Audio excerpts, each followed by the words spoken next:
આજે ફ્રેન્ડ્સ આપણે ખમણ બનાવવાના છે, તો તમે જોઈ શકો છો કે ખમણ બહુ જ સરસ બન્યા છે. આપણા એકદમ જાળીવાળા બન્યા છે. તમે બહારના પણ તમે ખાઓ છો એના કરતાં પણ એકદમ સરસ તમે જોઈ શકો છો ફ્રેન્ડ્સ. તો ચાલો શરૂ કરીએ કેવી રીતના બને છે. તો આજે આપણે જે ખમણ બનાવવાના છે, ખમણ માટે થઈને આપણે એને પહેલાં પલાળી દઈએ. એના માટે થઈને મેં આ લોટ ચણાનો લીધેલો છે, જોઈ શકો છો તમે. આપણે આ 4 ચમચા જેટલો આપણે આ ચણાનો લોટ લીધેલો છે. હવે આપણે તેમાં મીઠું નાખીશું.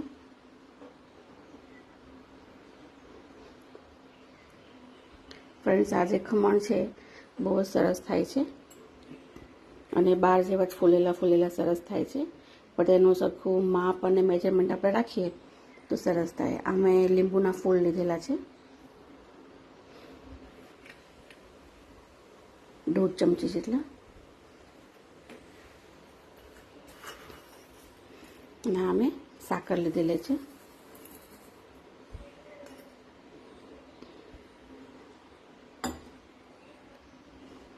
હવે આપણે તેમાં પાણી નાખીશું.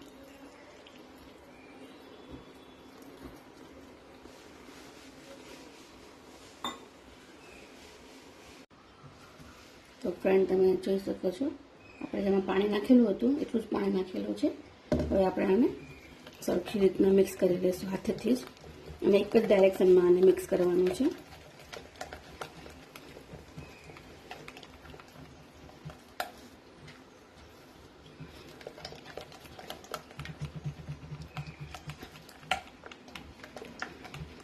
જે આપણે અંદર લીંબુના ફૂલ લઈ નાખેલા હતા તે બધું બરાબર સરખું મિક્સ થઈ જાય ત્યાં સુધી. તો ફ્રેન્ડ્સ, હવે આપણે આપણું જે મિશ્રણ હતું આપણું એને આપણે 3-4 કલાક માટે થઈને પલાળીને રાખેલું હતું. હવે આપણે આમાં તેલ નાખીશું 1 ચમચી જેટલું, અને આને છે ને ખૂબ ચલાવવાનું છે ફ્રેન્ડ. એક જ ડાયરેક્શનની અંદર આને મિક્સ કરવાનું છે, તેલ આની અંદર બધું, અને એકદમ આવી રીતના આને છે ને સરખી રીતના એક જ ડાયરેક્શનમાં ફેટવાનું. તમે આને જેટલું ફેટશો ને એટલું જ આમાં છે ને જાળી સરસ પડશે ખમણની.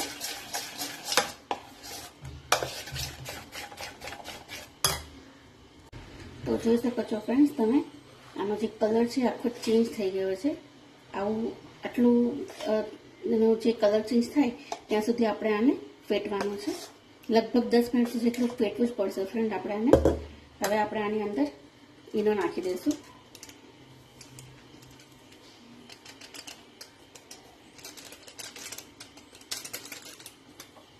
થોડું પાણી નાખીશું આપણે ઈનો ઉપર, કે ઈનો સરખી રીતે અંદર બધું સરખું બધું એકદમ સરસ ફેટાઈ જાય. આપણું ઈનો અંદર નાખી હતી.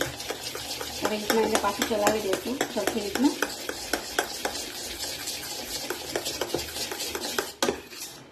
અને પછી આપણે ફ્રેન્ડ આમાં આવી રીતના મૂકેલું છે, કઢાઈ મૂકેલું છે આપણે. એની અંદર મેં આ ટીન મૂકેલું છે, જે આપણે કેક ટીન આવે છે તેમાં મેં તેલ લગાડી અને ગ્રીસ કરી નાખ્યું છે. હવે આપણે આની અંદર સ્ટીમ કરવા મૂકી દઈશું.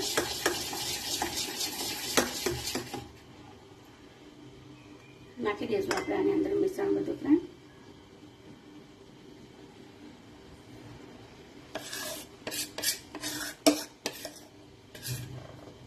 આ જે ખમણ છે ફ્રેન્ડ એટલા સરસ થાય છે કે આપણે જે બહારે મળતા હોય એના કરતાં પણ સરસ બનશે.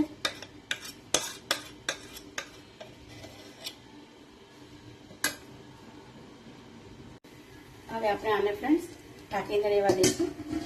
લગભગ આપણે આને 20-25 મિનિટ માટે થઈને આપણે આને સ્ટીમ કરીશું ફ્રેન્ડ. ત્યાં સુધી આને ખોલવાનું નથી. પછી આપણે આને ચેક કરશું કે બરાબર થઈ ગયા છે કે નથી થઈ ગયા. તો ફ્રેન્ડ્સ, હવે આપણે આપણા જે ખમણ મૂકેલા હતા એને આપણે જોઈ લઈશું કે થઈ ગયા છે કે નથી થઈ ગયા. આપણે આવી રીતે ચાકા વડે અંદર જોશું. થતું જોઈતું નથી ફ્રેન્ડ્સ, એટલે કે આપણા જે ખમણ છે એ તૈયાર છે.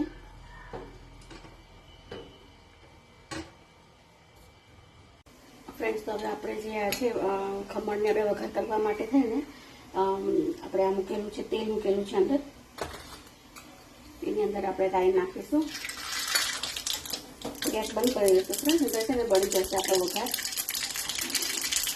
રાઈ બધી ફૂટી જાય પછી આપણે એમાં લીલા મરચાં અને લીમડાના પાનને મેં કટ કરીને નાખેલા છે એ આપણે એડ કરીશું. અને થોડું આપણે થવા દઈશું.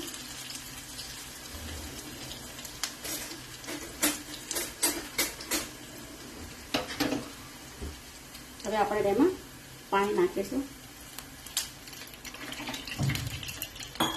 અને આપણે તેની અંદર છે ને થોડી આપણે એની અંદર સાકર નાખવાની છે, કારણ કે જે આ ખમણ હોય છે ને ફ્રેન્ડ્સ એ થોડા સ્વીટ જ હોય છે. આપણે આને મિક્સ કરી લઈશું સરખું. તો ફ્રેન્ડ્સ, તમે જોઈ શકો છો આપણે ડીમોલ્ડ કરી નાખ્યા છે ખમણને. તમે ખમણ જોશો ફ્રેન્ડ્સ તો તમને દેખાશે સરસ અંદર જાળી પડી છે. તમે આવી રીતના આને દબાવશો તો સરસ દબાય છે ફ્રેન્ડ. તો હવે આપણે આની અંદર આ જે વઘાર કરેલો હતો તેલ અને પાણીનો એ નાખીશું.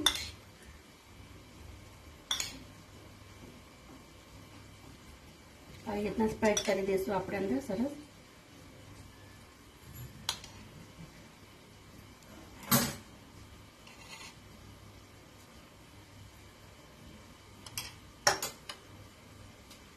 અને ઉપરથી આપણે કોથમરી નાખીશું.